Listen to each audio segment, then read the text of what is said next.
Welcome to Real Vision. My name is Santiago Velez, co-founder of Block Digital Corporation, and I'm super excited today to bring a crypto OG, a legend, Mr. Stefan Thomas. Welcome. Hey, thanks for having me. I'm excited to talk to you.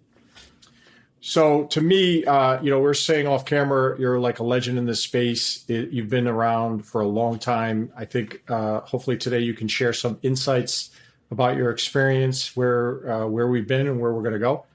But before we get into that, let's familiarize the audience with you and kind of your background in the space and what you've been working on. Let us know. Yeah, absolutely. So I got into Bitcoin initially in 2010, and it kind of came from a couple of different sources. I had an interest in economics, in particular monetary economics. And then I was a freelancer for many years and I experienced a lot of friction in payments. And it seemed like Bitcoin had something to do with both of those.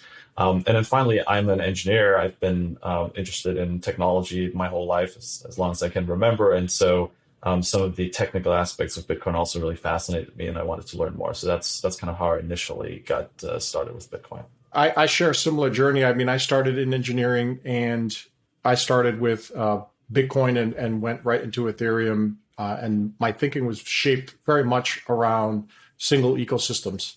And actually, it was a lot of those things that you brought to the table, which opened my mind up to concepts of interoperability and just kind of this larger universe. So today I want to get into a couple of topics. First of all, interoperability is one. I really want to talk about payments. And I want to talk about problems with the internet, right? I think you're very familiar with what's wrong and broke. So why don't we start there? What do you think the major problem that the internet has or kind of an original sin?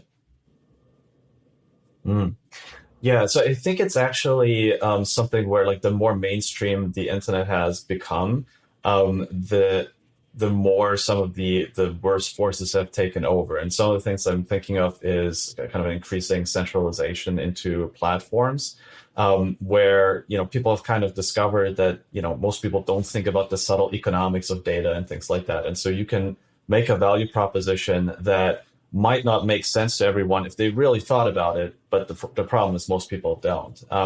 The other thing that's really driven that, though, is just friction in the business models for the internet. So I'll give you an example. Like if I go to a convenience store and I want to buy a pack of chewing gum, I can just hand them cash and then they give me the chewing gum and I give them the cash, and it's a relatively low friction transaction. But if I'm browsing the web and I consume an article, that article is only worth a few cents to me, probably, most of the time. And so, how do I send a few cents? Like I can't use a credit card. I'm not going to type in a credit card number just to pay this like one author for this one article. People have tried to do these kinds of paywalls, and it's not even the cost. It's literally the friction of trying to get through the payment process that's really putting people off. And so what we've ended up with is these two big workarounds. So one is ads. We're all familiar, like most articles, that's how they're monetized. You browse around and you just get inundated with a bunch of other stuff that you're not looking for. And you get the content for free, but it's not really free. It's costing you your time, it's costing you your attention, it's distracting, etc. And then the second way that people get around this problem is with massive aggregation. And so, for example, I might not be willing to pay for every song I listen to individually and put my credit card in on every artist's personal website. But I'm okay with signing up for something like a Spotify where I have a monthly subscription, I get access to a lot of music. And so both of those models actually are heavily favoring centralization, because in the ad model, the centralization has a strong benefit in terms of the data that they can collect. And so they can build a profile on you. And so their ability to give you ads is much more valuable than what it would be for a smaller publisher going on their own. And then on the other side, in terms of the aggregation, I mean, that's sort of pretty self-explanatory that leads to a lot of centralization, because the more content you aggregate, the better your value proposition, the more people will sign up for your flat rate. That's absolutely. And I think those points are unarguable. I think we see a lot of emphasis of that politically these days with respect to how large aggregators are behaving and how they treat both their users and information in general in terms of the monetization or how they shape narratives. So I think it's a very fundamental structural problem with the internet. And I think it largely revolves around what you're talking about, which is the friction and the ability to either monetize or create payment systems that allow for this disaggregation or decentralization. So you started off in Bitcoin. After Bitcoin, my understanding is that you went to work for Ripple, the company, which is a kind of enterprise, cross-border payments company. What made you decide to first work there and then from there go on to your current role as the CEO of Coil? Yeah. So back in 2012, what happened was that the CTO of Ripple at the time was Jed McCaleb. It was actually called Ripple. It was called OpenCoin. And he just reached out cold one day and sent me a message. And he was like, hey, I'm starting a company. I heard you might be looking for a job. Are you interested at all? And I wrote back one message, one question. Is it an altcoin question mark? And he said yes. And I wrote back, not interested. And so it could have ended there, but we had a mutual friend, Jesse Powell, who's now the CEO of Kraken, kind of well-known person in the community as well.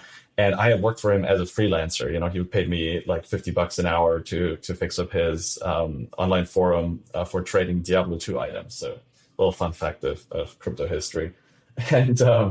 And so he reached out and said like, hey, I'm an angel investor in this company, OpenCoin, later Ripple.